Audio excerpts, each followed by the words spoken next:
Hello everyone. आज हम star delta conversion पढ़ेंगे। स्टार डेल्टा कन्वर्जन की ज़रूरत हमें क्यों पड़ती है? कई बार हम रेजिस्टेंसेस देखते हैं तो ये इस तरह से होते हैं कनेक्टेड,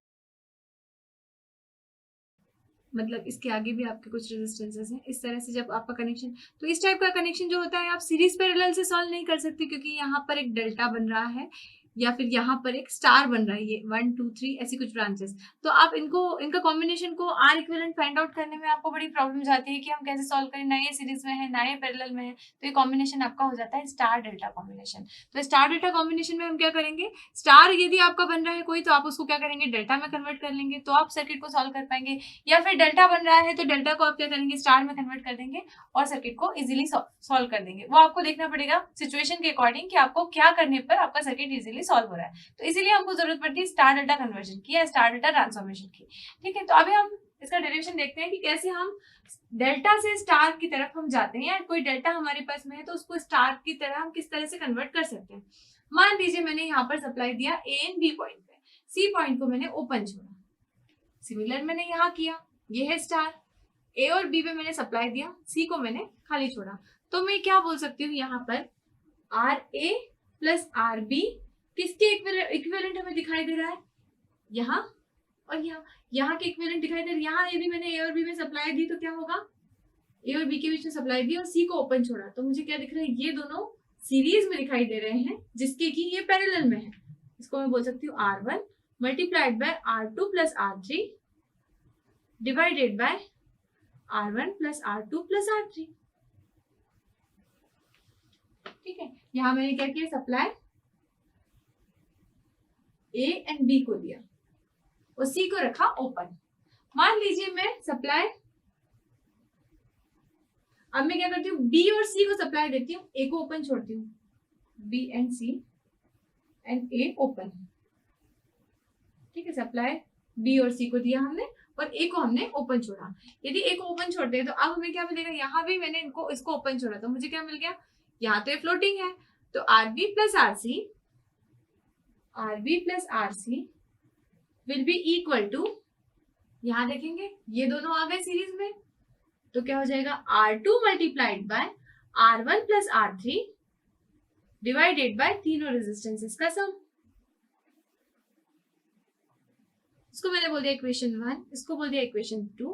और अब मैं क्या करती हूँ, बी और सी को सप्लाई देना, अब सी और ए को सप्लाई देती हूँ और बी को फ्लोटिंग छोड़ती हूँ, बी को सप्लाई नहीं देती हूँ। सिमिलरली मैंने यहाँ भी किया, ये फ्लोटिंग है तो ये क्या हो गया, R A plus R C, क्या हम इसको बोलते हैं R C plus R A will be equal to, यहाँ ये दोनों एडिटिव हो जाएंगे, सीरीज में आ जाएंगे जब यहाँ सप्लाई नहीं है। तो यहाँ सप्लाई दिया है ना, तो क्या हो जाएगा, R3 multiplied by R1 plus R2 divided by R1 plus R2 plus R3। Simple है, हमने 1 बाय 1 सप्लाई का स्टेटस चेंज किया। हमने सबसे पहले ए और बी के बीच में दिया तो हमने फाइंड आउट कर लिया कि ये कॉम्बिनेशन जो है वो इसके इक्विवेलेंट आता है। यदि मैंने बी और सी के बीच में दिया तो क्या हो जाएगा, ये कॉम्बिनेशन जो है वो किसके बराबर इक्विवेलेंट आता है, इसके इक्विवेलेंट आता है। सी और ए के बीच में यदि सप्लाई दिया तो ये कॉम्बिनेशन जो मेरा बनता है वो इसके इक्विवेलेंट आता है। इसे हमने फाइंड आउट किया। अब ये इसको मैंने बोल दिया इक्वेशन 3 है। मैं क्या करती हूँ, तीनों इक्वेशंस को ऐड करती हूँ, 1 2 एंड 3। तीनों इक्वेशंस को जब मैं ऐड करूंगी तो क्या होगा, R A plus R B plus R C plus R A, इसका मतलब 2 times R A plus R B plus R C. This will be equal to, यहाँ पर इनको भी ऐड किया, डिनोमिनेटर सबका सेम है तो ये क्या हो जाएगा, this will be equal to 2 times R1 R2 plus R2 R3 plus R3 into R1 divided by R1 plus R2 plus R3। Equation 4 ये है। ठीक, यहाँ से मेरा 2 से 2 कैंसिल हो जाएगा। ठीक, यहाँ इक्वेशन 4 है, यहाँ क्या दिख रहा है, R A plus R B plus R C, यहाँ क्या दिख रहा है, R B plus R C. तो यदि मुझे आर ए फाइंड आउट करना है तो आर ए क्या हो जाएगा मेरा, इक्वेशन 4, इक्वेशन 4 इस इक्वेशन में से यदि मैं इक्वेशन 2 को सब्ट्रैक्ट कर देती हूँ तो लेफ्ट हैंड साइड में मेरा क्या बच जाता है, आर ए बच जाता है, इक्वेशन 2। तो मेरा आर ए क्या आ जाएगा, R A will be equal to, this R A will be equal to R1 R3 divided by R1 plus R2 plus R3। Similarly जब मैं इक्वेशन 4 में से इक्वेशन 3 को सब्ट्रैक्ट करती हूं तो मुझे क्या मिलेगा, यहाँ RA और RC है, यहाँ RA RB RC है, तो मुझे क्या मिलेगा, RB will be equal to, ये वाली branch RB will be equal to R1 R2 divided by R1 plus R2 plus R3। ठीक, यहाँ मैंने बोल दिया ये इक्वेशन 5 है, ये इक्वेशन 6 है। सिमिलरली RC कैसे मिलेगा मुझे, RC के लिए मैं क्या करूंगी, इक्वेशन 4 में से इक्वेशन फर्स्ट को घटा दूंगी, इक्वेशन 4 माइनस इक्वेशन 1, तो मुझे क्या मिलेगा, RC मिलेगा। RC क्या मिलेगा, R2 R3 divided by R1 plus R2 plus R3। ये इक्वेशन 7 आ जाती है मेरी। ठीक, सिंपल है। हमने क्या किया, सबसे पहले हमने सप्लाई 1 बाय 1 दिया, A और B के बीच में दिया, B और C के बीच में दिया, C और A के बीच में दिया, तो मुझे कुछ ये कॉम्बिनेशंस मिलते हैं। ठीक, अब मैंने क्या किया, इन तीनों इक्वेशंस को जोड़ दिया, इन तीनों को जोड़ा तो मुझे कुछ ये मिला। अब मुझे 1 बाय 1 क्या चाहिए, RA RB और RC की वैल्यू चाहिए। मुझे क्या चाहिए, इक्विवेलेंट स्टार चाहिए। इक्विवेलेंट स्टार के लिए मुझे क्या चाहिए, RA RB और RC की वैल्यूज चाहिए। तो RA की वैल्यू फाइंड आउट करने के लिए हमने क्या किया, इक्वेशन 4 माइनस इक्वेशन 2 कर दिया। RB की वैल्यू फाइंड आउट करने के लिए इक्वेशन 4 माइनस इक्वेशन 3 कर दिया, और RC की वैल्यू फाइंड आउट करने के लिए इक्वेशन 4 माइनस इक्वेशन 1 कर दिया। तो मैं RA RB RC की वैल्यूज आ गई, तो मुझे इक्विवेलेंट स्टार मिल चुका है। यदि मेरे पास कोई डेल्टा है तो मुझे इक्विवेलेंट स्टार फाइंड आउट करने के लिए ये अप्रोच लगानी चाहिए। या सिंपली मैं आपको शॉर्ट ट्रिक बताती हूँ कि मैं इसके अंदर एक छोटा सा स्टार बना लूंगी इस तरह से। ठीक, इस तरह से मैंने छोटा सा स्टार बना दिया। यहाँ मैंने छोटा सा मार्क कर दिया RA RB एंड RC। कोई भी सर्किट आपका है उस पर डेल्टा बना हुआ है तो आप छोटा सा उसमें स्टार बना लीजिए और उसमें लिख दीजिए RA RB एंड RC। अब RA फाइंड आउट करना है तो ये ब्रांच है RA की, तो दोनों रेजिस्टेंसेस का multiplication divided by total resistance, उसके आसपास वाले रेजिस्टेंसेस का multiplication divided by total resistance. Similarly RB निकालना है तो R1 into R2 divided by total resistance. RC निकालना है तो क्या करेंगे, R2 into R3 divided by total resistance. ये इसकी शॉर्ट ट्रिक है, आपको हर बार ये पूरा डिराइव करने की जरूरत नहीं है। जहां पर भी कहीं डेल्टा दिया हुआ है आप अंदर छोटा सा स्टार बना लीजिए और उसको मल्टीप्लाई करके डिवाइड टोटल रेजिस्टेंस करके और उस ब्रांच का रेजिस्टेंस आप फाइंड आउट कर सकते हैं और इक्विवेलेंट स्टार आप ऑब्टेन कर सकते हैं। अभी हमने इक्विवेलेंट स्टार कैसे फाइंड आउट करते हैं वो देखा। अब मान लीजिए हमारे पास इक्विवेलेंट स्टार है और मुझे क्या ऑब्टेन करना है, डेल्टा ऑब्टेन करना है। तो हम क्या करते हैं, हम वो प्रोसीजर देखते हैं। हमें यदि ये वैल्यूज दी हुई हैं, हमने अभी थोड़ी देर पहले फाइंड आउट किया था इक्वेशन 5 इक्वेशन 6 इक्वेशन 7, तो ये हमारे पास में गिवन है, ये चीजें गिवन है। तो हमें क्या ऑब्टेन करना है, R1 R2 and R3 find out करना है। R1 R2 and R3 find out करने के लिए हम क्या करेंगे, हम सबसे पहले इन दोनों इक्वेशंस को मल्टीप्लाई करेंगे। मल्टीप्लाई करने के बाद में 5 into 6 plus 6 into 7 plus 7 into 5 ऐसा करेंगे। Equation 5 multiplied by 6 plus 6 multiplied by 7 plus 7 multiplied by 5।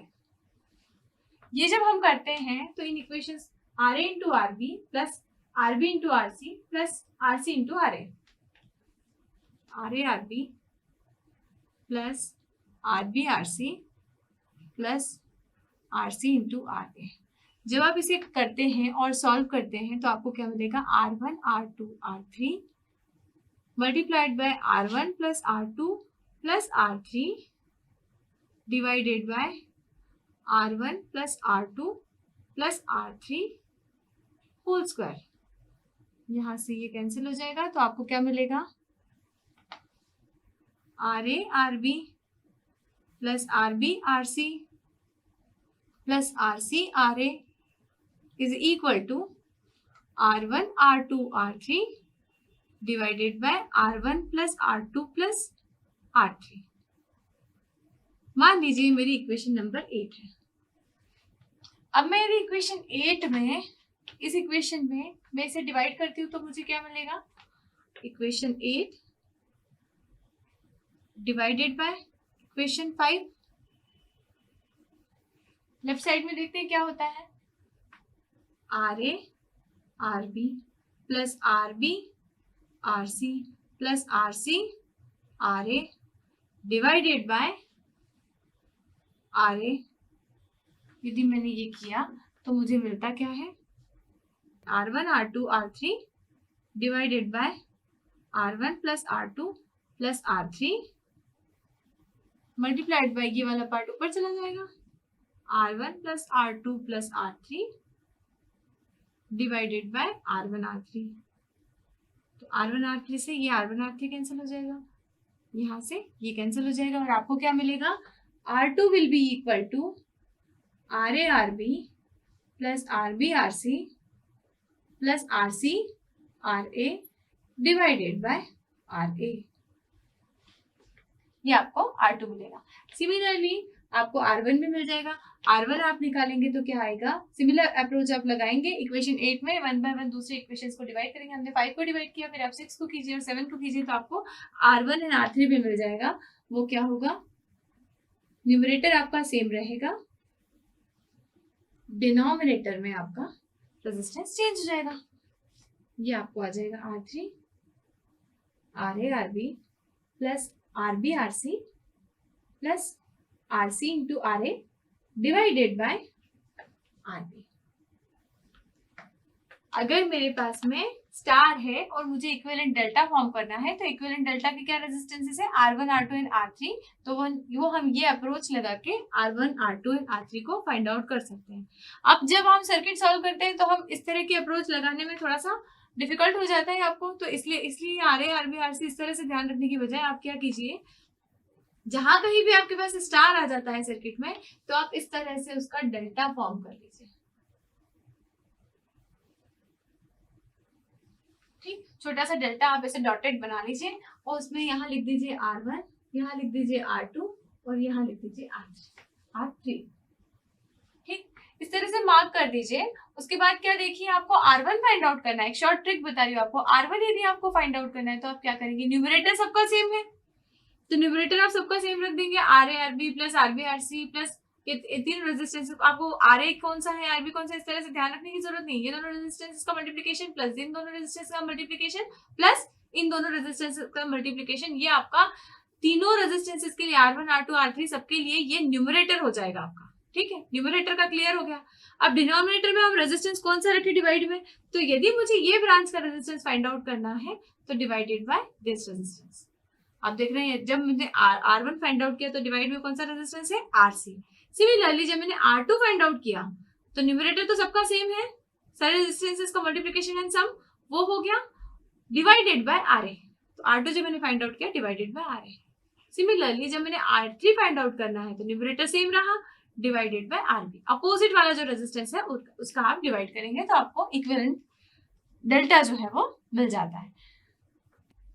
ये हमने केस देखा था रेजिस्टेंस का। रेजिस्टेंस के केस में जिस तरह से आप स्टार टू डेल्टा या डेल्टा टू स्टार ट्रांसफॉर्म करते हैं वैसा ही आप इम्पीडेंस के केस में भी करेंगे, वैसा ही आप इंडक्टेंस के केस में भी करेंगे, सेम अप्रोच आप लेंगे। लेकिन इन केस ऑफ कैपेसिटेंस ये अप्रोच थोड़ी सी बदल जाती है। किस तरह से बदल जाती है हम देखते हैं। यदि हमारे पास ये डेल्टा है और इसका मुझे स्टार कन्वर्ट करना है तो हम क्या करेंगे, यहाँ आप क्या करेंगे, 1/C1 will be equal to, ये क्या है C1 है, ये क्या है C3 है और ये क्या है C2 है। ठीक, तो यदि मुझे 1/C1 निकालना है, 1/C1 will be equal to 1/C12 multiplied by 1/C31 divided by 1/C12 plus 1/C13 plus 1/C23। ये अप्रोच रहती है। मतलब आप क्या कर रहे हैं, ये निकालना है तो 1/C1 will be equal to 1/C12 into 1/C13 या 31 डिवाइडेड बाय, तीनों का सम है लेकिन तीनों का रेसिप्रोकल का सम है, मतलब 1/C12 1/C31 1/C23 इस तरह से इन सबका। लेकिन ये हमारे 1/1 इस तरह से हमको सॉल्व करना थोड़ा डिफिकल्ट हो जाता है, तो इसको आप शॉर्ट ट्रिक में कैसे याद रखेंगे, ये जो है आपका ये ऐसा होता है C12 23 डिवाइडेड बाय, डिवाइड भी तो सबका आपका सेम ही है,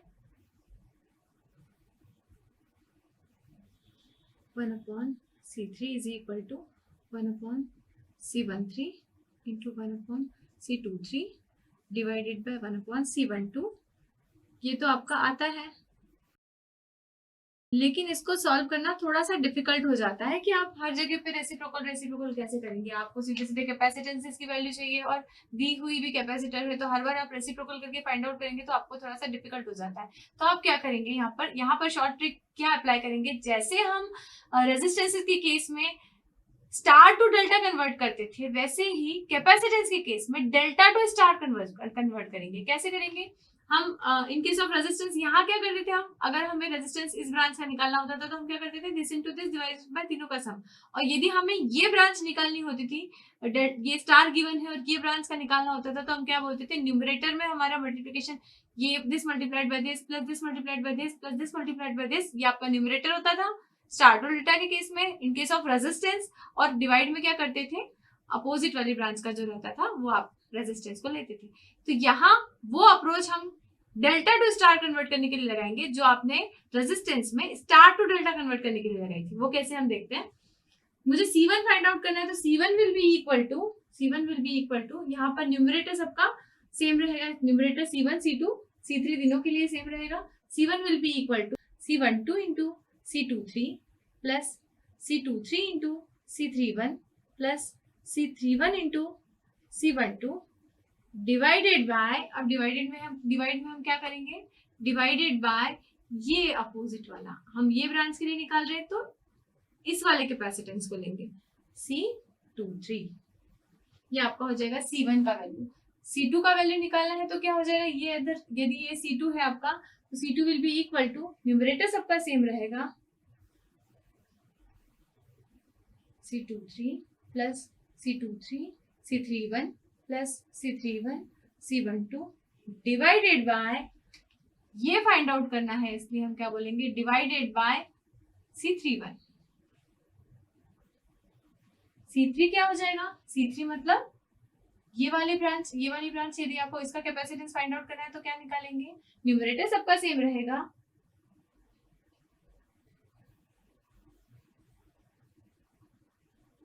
डिवाइडेड बाय अपोजिट ब्रांच कौन सी आ रही है, C3 के केस में अपोजिट ब्रांच ये आ रही है, तो C12। इस तरह से आप फाइंड आउट करते हैं delta two star in case of capacitor. In case हमारे पास में स्टार है, इस तरह से स्टार हमारे पास कैपेसिटेंस का बना हुआ है और हमें क्या फाइंड आउट करना है, डेल्टा फाइंड आउट करना है, इक्विवेलेंट डेल्टा। यहाँ C1 है, ये C2 है, ये C3 है। यदि मुझे यहाँ से फाइंड आउट करना है, ये क्या है, C12 है, ये क्या है, C23 है, ये क्या है, C31 है, मुझे ये फाइंड आउट करना है। तो अब मैं क्या करूंगी, रेजिस्टेंस के केस में जो हम क्या करते थे, स्टार फाइंड आउट करने के लिए अप्रोच लेते थे, वो यहाँ पर डेल्टा फाइंड आउट करने के लिए हम अप्रोच लेंगे। इसका मतलब मुझे C12 यदि फाइंड आउट करना है तो मैं क्या करूंगी, C12 will be equal to C1 into C2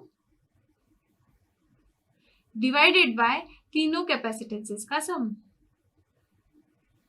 similarly C23 क्या हो जाएगा, C23 will be equal to C2 into C3 divided by तीनों कैपेसिटेंसेस का सम।